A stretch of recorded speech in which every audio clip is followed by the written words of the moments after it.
Hello, Cubs fans, and welcome to a brand new edition of Cubs on Tap. I am Ron Luce, joined tonight by Mr. Rich Everwine. Rich, I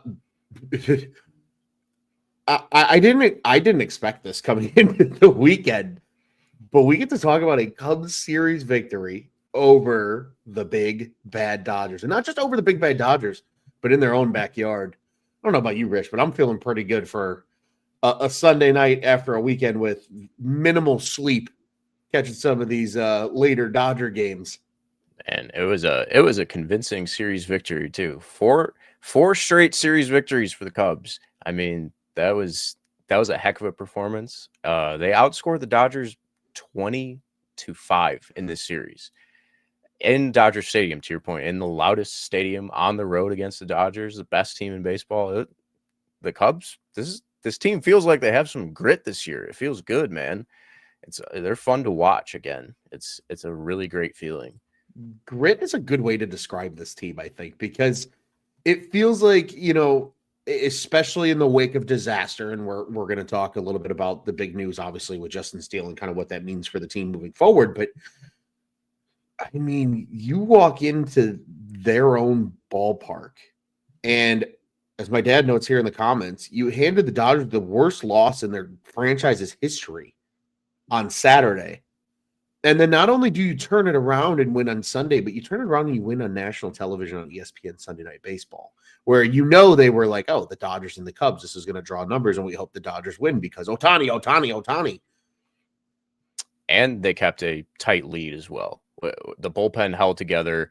You used 6 relievers, and they were able to hold together a tight margin, a 1-run lead, and then later a 2-run lead as the game went on. That it was an impressive win, and a win that they really needed. It was, Colin Ray stepped up and got it done when he needed to. This would have been Justin Steele's start today, and he was able to fill in and give what he could. I think he was definitely on a pitch count tonight. He's not fully stretched out, it doesn't seem like. Yeah. But he gave you 3 2/3 today. Yeah. Against that Dodgers lineup. He also touched 96 miles an hour on the radar gun, which is not something Colin Ray does too often. At least these days, maybe earlier in his career, but yeah, he tapped into something tonight and gave the Cubs a great chance to win, and the bullpen got it done too, which was really nice to see. Everybody kind of pitched well except maybe Caleb Thielbar. But other than that, Hodge and Presley looked fantastic in the 8th and 9th inning tonight. Yeah, they Hodge, did. Hodge had the Frisbee sliders going tonight. When he's on, he's really fun to watch. And Presley needed a clean outing. After the weeks of Cubs fans kind of getting frustrated with him. My mom calls him D. Presley. It was nice to see him get a clean 1-2-3 inning against the Dodgers. Most definitely. Yeah, this is Darren's got a Stressly was stress-free tonight. That's another good one as well. I agree. I think that was the most notable kind of takeaway I think from today's game was how, again, in adversity, right? This was supposed to be Justin Steele's turn in the rotation. Colin Ray gives you a really good performance, 3 2/3, only gives up the 1 run, 1 walk, 5 Ks. I mean, he was dialed in, looked really, really good early against this Dodgers lineup. And then you mentioned it, the bullpen coming together. Really, Thielbar, the only one getting into any kind of legitimate trouble throughout the course of this game. But Ethan Roberts able to escape a huge jam when he came in the 6th. And then you got great pitching from Merriweather, as well as Hodge and Presley, as you noted there, and a clean inning at that from Presley. I think that is the key, right? He's got the stuff. He did it with the Astros for so many years. He did it before that with the Twins and put together some good seasons before ending up in Houston. But, again, early in the season, a lot of traffic on those base paths. Not tonight. And that was certainly key. A couple of the comments here. Bullpen starting to change, coming together in this series. And yeah, maybe it is, maybe maybe do we dare just get into it and not even dance around it anymore? Maybe the Justin Steele thing is kind of a lot of these players are seeing this and going, shit, we got to step up.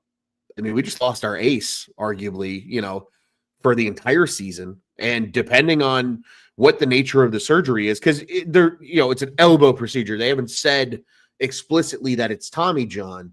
Yeah. So either, knowing Steele, he's probably back by the beginning of next season because he's already come off of TJ and he came back in like 9 months after TJ and was ready to throw. But they're going to have to step up. The Steele news is definitely really tough to swallow. And yeah, to your point, we don't know the extent of it yet. Exactly. That's still like a developing story. Even Jeff Passan, I think, put it best when he reported it earlier. He said it's unclear if it's going to be a full Tommy John surgery or just a repair of his UCL. And a full Tommy John surgery is typically like a 12 to 18 month recovery time.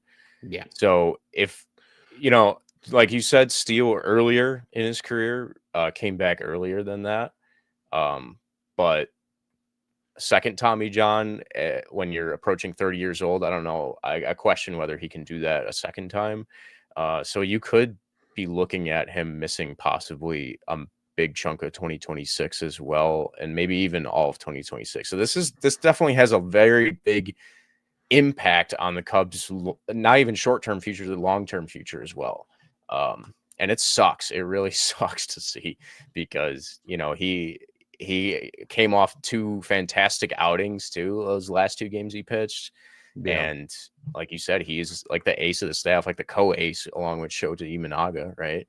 Like those 2 guys are our best pitchers. And that's a lion's share of the innings that the Cubs starting rotation just lost. And they're going to have to make up for it as we move on here. But maybe this also, to your point, could be one of those things in the grit thing. Like maybe this brought the team together and was like, hey, we're on a hot start here and we need to like be here for each other and just like lock it down. Mm-hmm. That's kind of what they did today. They were able to, on the road against the Dodgers, secure a series victory, their 4th straight. Like they're just riding this high and hopefully can keep it going. But yeah, definitely going to need to address the starting rotation at some point. Most definitely. And right now, I certainly am not against Colin Ray getting starts. He did it a season ago in Milwaukee. 32 total appearances for Milwaukee a season ago. I think 27 of those were starts. So he's shown that he can be that guy. And even if he's able to give you 5 on a regular basis, I don't know if he's ever going to be the guy that's going to go 7 2/3 or anything of that nature.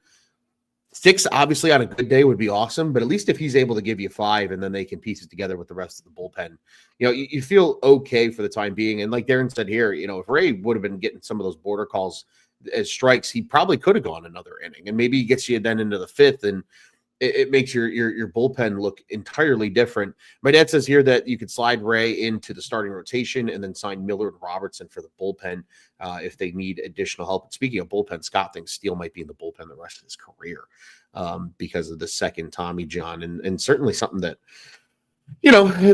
that's a question for down the road. Obviously, right now it's just about what his timeline is to even return, let alone got some time to figure that one out. Yeah, there's time to figure that out, but speaking of figuring that out, Rich, obviously, amidst the news earlier today about Steele losing his 2025 season to injury, immediately all the eyeballs in the world, it felt like, turned to, hey, Cubs, Miami Marlins are open for business, and they got a guy by the name of Sandy Alcantara that is very much on the trade block here. Yeah. Are you what do you think Jed's level of like panic is right now in terms of replacing Steele? Do they feel comfortable enough with what they have internally? Assad is going to throw a rehab start, I believe, on Tuesday this coming week. So, he's starting to get back into a rhythm, and hopefully he'll be available sooner than later. What do you think they do in the midst of losing your, like you said, your co-ace for the remainder of the year? Would you panic and push the button on a deal right now, or would you kind of ride this out and wait and see where the team is, say, come June? If Alcantara was available right now, I probably would try to make a deal for him. I think part of the issue here is if you're the front office of the Miami Marlins and you're going to be trading Sandy Alcantara this year, why would you do it right now? Is what Yeah. I think. I think they would be smart to wait until the trade deadline when teams are desperate enough to offer up more prospect capital for a guy of Alcantara's caliber, Sure. who, if he is on the market, would probably be the best starting pitcher on the market, right? Hmm. And he has multiple years of team control. Like, I would juice that situation as much as I possibly can if I'm the Miami Marlins front office. So swinging a trade right now, unless Jed Hoyer is completely overpaying, which I don't want him to do, I would not panic and try to do that because you have the depth right now. Colin Ray can slide into the rotation, get him stretched out to the point where he can go a full game, right? Hmm. Javier Assad, when he returns, I think the plan would just be to slide him into the bullpen as your long reliever / spot starter, Sure. and then Jordan Wicks is probably the guy you would first call up if somebody else goes down in the rotation, and then behind him, Chris Flexen and Connor Noland. I Yep. think that is the plan right now. I think that is probably what you're going to roll with. Until the trade deadline. And if you are in contention, which you damn well better be because you're in first place right now, and this division is kind of crap, honestly, like trade Yeah. for a starting pitcher and see who's available at that time. And if Alcantara is available, make a offer the Marlins can't refuse because he is a game changer. 100%. And I think too, at least they should. They're not going to, but they should. The Miami should be like, "Hey Cubs, thanks for Matt Mervis, for literally nothing in Vidal Brujan. We'll spare you like one prospect in the Alcantara deal, but we still want that haul." In reality, though, right? Like you said, I agree. If you're Miami, trading Alcantara now is just bad business because he is going to be, they came out and they reported, they said, hey, he's on an innings limit now. And the entire purpose of that is that he's going to be a workhorse late in the year for some team when they trade him. Like that's the entire intention, it seems like, of Miami to move on from him and get that haul, come late July when it's all said and done with the trade deadline. I think what's most interesting to note too, because you mentioned some of those other names, right? Obviously, I think Assad sliding into the bullpen makes a ton of sense right now, especially with Ray already being here, already throwing with these catchers. Assad could come in. He's done it before. You're going to need length out of guys out of this bullpen now, especially losing a workhorse like Justin Steele. Yeah. I think what was most interesting was Jordan Wicks picking up a save in Iowa, a 3-inning save. So not being used as a starter, rather coming out of the pen, that almost makes you think, oh, they're turning his role around explicitly to bring him up and use him out of the pen as kind of a long lefty, it seems like, for Wicks going forward. And Darren had a thought on that. He says he thinks a Horton Wicks piggyback could be a temporary roll of the dice for the fifth starter. Scott says Cade Horton incoming. Followed that up with he just went 4 innings of no earned 6 Ks on Thursday, or 1 earned 6 Ks on Thursday. The Cubs are not going to rush Cade Horton. I just, there's no part of my being, Rich, that can see them rushing him to the big leagues right now. I tend to agree. One of my editors at Cubby's Crib, Jordan Campbell, put it perfectly in one of his stories a few days ago. He said Cade Horton feels like the in case of emergency break glass guy you call up. I mean, if all those guys we mentioned before, like Jordan Wicks, doomsday scenario, you could call up Cade Horton and start. But I think the most likely situation for Cade Horton this year is if he gets called up, he's going to be used out of the bullpen.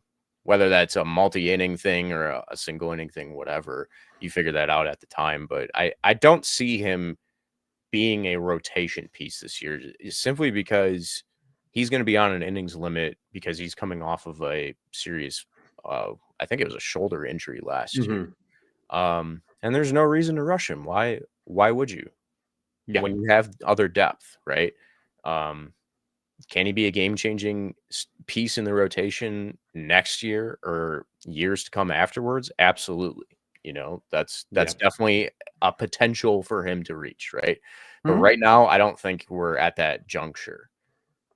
I agree. I don't think we're there yet either. And I think it would be a different narrative if he didn't lose all of 2024 to that shoulder injury, right? Yeah. I mean, he got what, 4 starts, I think it was, or 5 starts before he was shut down for the year effectively. Mhm. That's tough. Like, that's a whole year of development lost for a guy that you have high hopes for in your future. As you know, he's your top pitching prospect. You want to do right by him in terms of his development. I agree. If we see him at all this year, it's certainly, I think, out of the bullpen. Now, granted, I mean, he could potentially come in and be another late inning piece late in the year where, you know, you can throw him out there and teams haven't seen him a lot. And maybe that's an X factor down the stretch and helps you Yeah. get into the postseason. But I think really right now, you know, it seems like we're just going to kind of have to wait and see in terms of what they do. I'm really curious to see what they do with guys like Jordan Wicks and Javier Assad, and what is Ray going to stay in the rotation, right? Like, is that going to change ever at any given point over the course of, you know, really the next, we'll call it 3 months. You know, the trade deadline will probably change a lot of things, but it'll be interesting to see kind of where that goes. Darren says here, we're starting Ray limited inning guy and Boyd lifelong walking wounded. The glass has a crack. I think, you know, Ray limited innings, I don't know if it's totally fair. He's not stretched out. Like, he wasn't Right. expecting to start. So I think I there's think, a pitch limit today. yeah, Yeah. 100%. So I think we'll start to see Ray go 5 and 6. I think that'll be common once he's fully stretched out and feels good about it. And I mean, Matthew Boyd's looked really good so far, right? I know that there's the fear of, well, he could get hurt. He could get hurt. Anybody on this team could get hurt, as we just saw with Justin Steele. Like, Right. I don't know what that means, you know, going forward. But, you know, it'll be something that we certainly will keep an eye on here when it's all said and done. Hank says Horton time is almost here. I don't know about that. Just as we alluded to, Scott says here, Connor Nolan, also the possible candidate, says 3 games, 2 wins, a 169 ERA, 16 innings, 13 Ks. One of the names that you mentioned there, Rich, as well. And another guy, too, that you mentioned that I think is flying heavily under the radar, but was a good depth signing by the Cubs, was Chris Flexen. He was nothing special, per se, last year for the White Sox, but the one thing he did well was eat innings.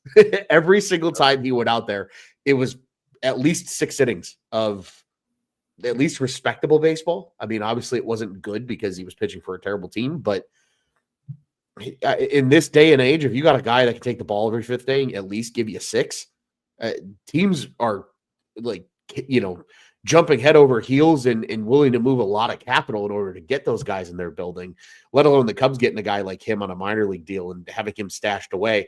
Again, another panic option if we get to the point where either starters start to struggle or guys get hurt or what have you. He's certainly a guy that you could, you know, it's a nice thing. It's a nice piece to have in the back of your pocket, right? Most definitely. Most definitely. For sure. But Rich, I must say in terms of with, you know, the pitching and things like that, and I also agree here with Christopher. He says I would wait until the deadline because there might be a few more pitchers available. True, right? Yeah. Everybody's still kind of in it technically right now. So you're either going to overpay, as you had noted about Alcantara, but there's also just a lot of names that haven't come out of the woodwork yet. If some team that has a lot of good starters is terrible, maybe one of those starters do become available, like a Seattle Mariners, for example. Maybe one of those starters become available at the deadline, like a Luis Castillo, because they're fully out of it, and he's the one guy that's kind of the odd man out as the older veteran in that rotation. Maybe he's a guy that's also available at the deadline and might not cost you as much as a Sandy Alcantara. So it's something that will, you know, they'll have to keep an eye on when it's all said and done. But Rich, when go ahead. No, yeah. On that note, some of the other teams that come to mind are like the Blue Jays. Obviously, in a really competitive division, that's going to be difficult to win, let alone secure a wild card spot, right? If the Blue Jays are not in contention at the deadline, they have Max Scherzer and Chris Bassett, a couple of guys on expiring contracts that they could potentially move. So, and then how many years does Gausman have left? Gausman has the rest of this year and next year. Okay. Yeah. So he's another guy they could move. It depends just, you know, how much they're willing to retool and like Sure. what their plans are, because they're a weird team, right? Like they just signed Mhm. Vladdy to that massive deal, and it's like, okay, you can build around him, but you have Bo Bichette on an expiring contract. Yep. You don't really have much star power. Like George Springer is having a nice start to the season, but he's aging. Like they just have they're in a weird spot in their contention window, right? If you can even call it right now. Mhm. So yeah, that's definitely a team that could have players available at the deadline or could not. Padres are another one, obviously, but the way they're Sure. playing right now, it doesn't look like they're going to be trading anybody. Um, that being said, they do have Dylan Cease and Michael King on expiring contracts. That's a good point, Jay. Pablo Lopez with the Twins. Um, the Twins are in a difficult division now that they find Yep. themselves in. Unlike years past, like the Tigers, the Royals, and the Guardians are all tough teams. They're gritty Yep. teams too. And that's a division where if you don't win it, you're probably not going to get a playoff spot. Just because of the caliber of teams that are in the other two divisions, which is like Yeah. similar to the NL Especially in the Central. East. Yeah, Yeah. especially in the East. So yeah, if the Twins were looking to just fully rebuild, which they probably should, Pablo Lopez could be a great guy for the Cubs to target. Multiple years of control, like a workhorse starting pitcher. I would love that. Yeah. Would be expensive though, but so Sure. would Alcantara and so would Luis Castillo. So like we said, you just have to wait and see who's available and which teams are not in contention. So it's a developing thing, and nobody's going to be trading guys like Pablo Lopez in April, right? No, most definitely not. Especially when everybody is still largely in it for the division. But while we're on the topic of pitching, it's kind of nice when you're the Cubs right now and the bats are as hot as they are, that Yeah, you can kind of hit your way to victories, right? Obviously, you mentioned the 20 runs scored in the series. Certainly, that number was heavily inflated by the 16-run outburst on Saturday. sure. But you need those games every once in a while, right? You need the game where you just beat up on the opponent and blow them out of the water and, kind of get to rest your bullpen and come back. And that allowed them today to really throw everybody because they didn't have to burn all their bullets in high leverage situations on Saturday in order to get a victory. So, yeah, I think that's the one thing right now that I think the Cubs can also lean their hand on, kind of hang their hat on as well. Your offense is producing at a fantastic clip, and it's not perfect every day, but more often than not, this team is able to put up 4+ runs on any given day, and that's been massive Yeah, they for have the them best so far. run differential in baseball right now, 43. As of yesterday, and that's probably still true after today, they had the most runs scored. Uh, they are they're yeah, they have a nice mix of small ball keeping the line moving and Mhm. power going on, which is really nice to see. Um, Michael Bush obviously had an awesome series against the Dodgers. Revenge series for Michael Bush, couple Bush bombs. Always. Um, yeah, it's been really great, and like you said, takes so much pressure off of the pitching staff. Um, and even when that didn't happen on Friday's game, Matthew Mhm. Boyd shut down the Dodgers for like 5 straight innings. Right? Yep. It was like a bloop and then a hit by pitch and one swing of the bat from Tommy Edman, who when he's playing against the Cubs is like Albert Pujols apparently. Every former Cardinal is, man. It's crazy. Yeah, other than that inning, Matthew Boyd was shutting them down. Yeah, man, I don't know. There's been a nice mix of them picking each other up at the right times, right? Yeah. Um, and that just needs to continue. And I think something that um, I think I've touched on this before, but just the way that the bench is built is really boding well for um, just like the late game situations that Craig Counsell finds himself in when he, like today, Definitely. for example, when Justin Turner got on base, he was able to put Gage Workman on as a pinch runner. Like the bench is just built for speed and position versatility, unlike it was in years past. Whereas like Patrick Wisdom, Mike Talkman, and Nick Madrigal just were not those guys. Like if you needed a pinch runner, which one would you like? Yeah. There's not really a good option there. You know what I mean? Definitely. So I don't know. I just like the way that this offense is built, and it's just been producing at such a impressive clip, and it's been really fun to watch. 100%. I think just this is the it's really hard when a new manager comes in like Council did a year ago and have the roster be exactly what you want it to be, right? Yeah. It's difficult to do that. Largely still a very similar roster, granted, even this year. But as you mentioned, right, the bench is better suited to like what Craig Council does best late in games. Oh, okay. We got to get ugly and do some small ball. Cool. John Birdie, get your ass out there and run the bases. And I still think back to the game in the Rangers series where he gets hit by a pitch and ends up on first, and then he steals second, and then he steals third, and an innocent little fielder's choice chopper from Ian Happ scores him. Right? If so many guys who can do that too, right? It's not just BCA. You got Nico Horner, Gage Workman can do those kinds of things. Matt Shaw, they have, and even guys who are slower like Ian Happ and Seiya Suzuki have been running the bases really well this year. There's just, you can tell there's been such a much more of a focus on just running the bases clean and taking the extra 90 feet when you need to, and or when you can, and taking a little bit more of a risk when you can. It's paying off at such a nice clip. You know what I mean? Yeah. And a clip that we didn't see over really the last 3 years, it feels like, right? Like the base running for this team was all over the place, it felt like. And now really feels like it's dialed in. Derek says, Talkman was smart on the bases. Don't diss my guy. He was smart on the bases, but he wasn't nearly as fast as John Birdie or a Vidal Brujan or a PCA or one of those guys. I mean, that's just the nature of the beast there. Scott with a comment here. He says every team except the A's are over 500 as of today that the Cubs have beat, and the Cubs swept them in 3 games, and they're only 4 games under when it's all said and done. So it just shows too, like the Cubs are putting together not just wins, but wins against really good teams. And Scott's saying just wait until May and beyond when the Cubs can just hopefully stack wins on bad teams. That's going to be important, right? Especially after this gauntlet that they have early on. Also, just worthy to note here.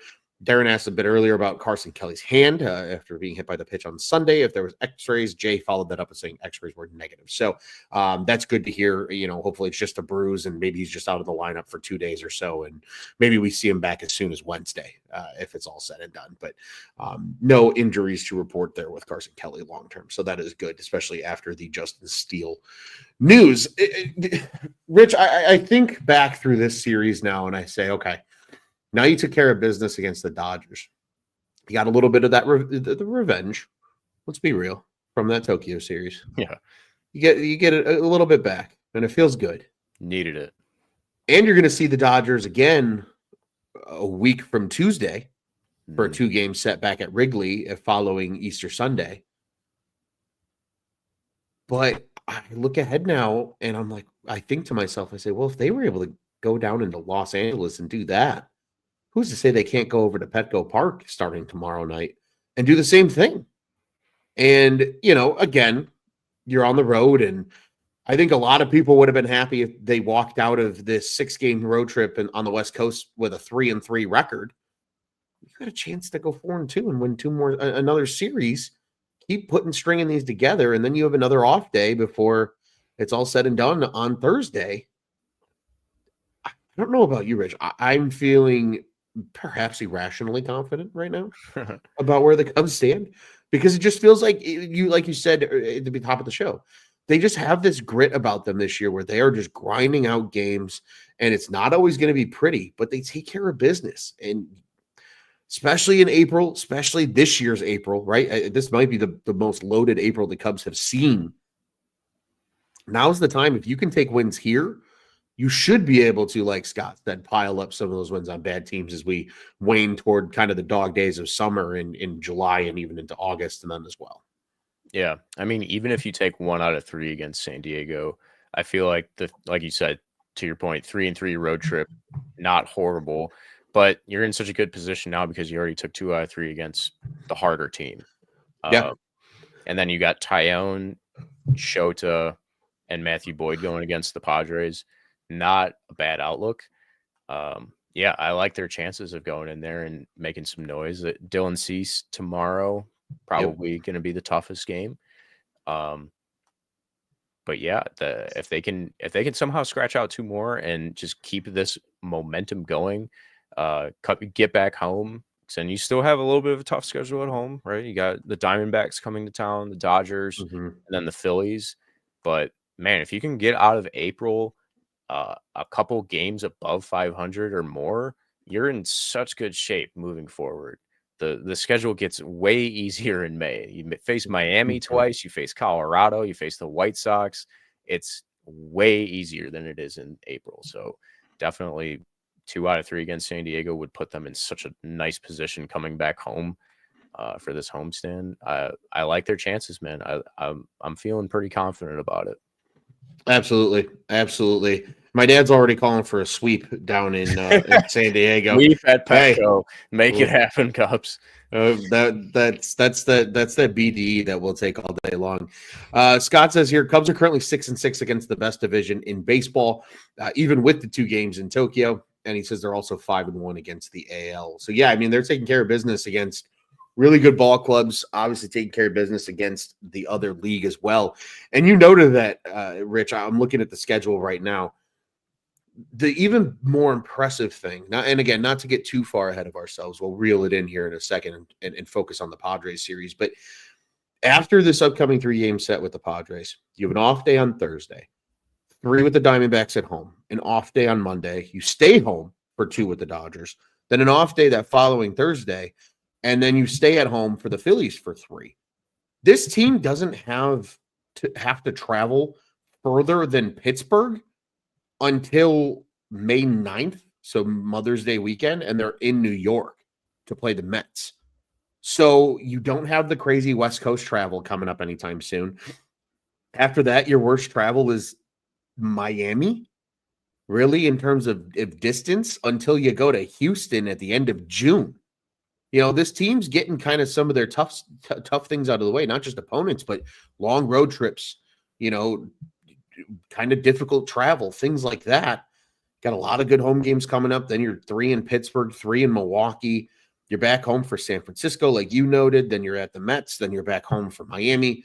There's a lot of good things going and lining up right now for the Cubs. But it all starts with this Padres series. And like you said, Dylan Cease throwing for the Padres on Monday, certainly the hardest matchup as he goes against Tyone. But then the Cubs get the benefit of 2 guys they have already seen this season in Vasquez and Pivetta, then throwing in games 2 and 3, who they saw in that opening weekend series at Wrigley Field. So I think that too also helps because now they know what those guys throw, what their kind of wipeout pitches are versus the pitch being what's a pitch they know they can take and hit.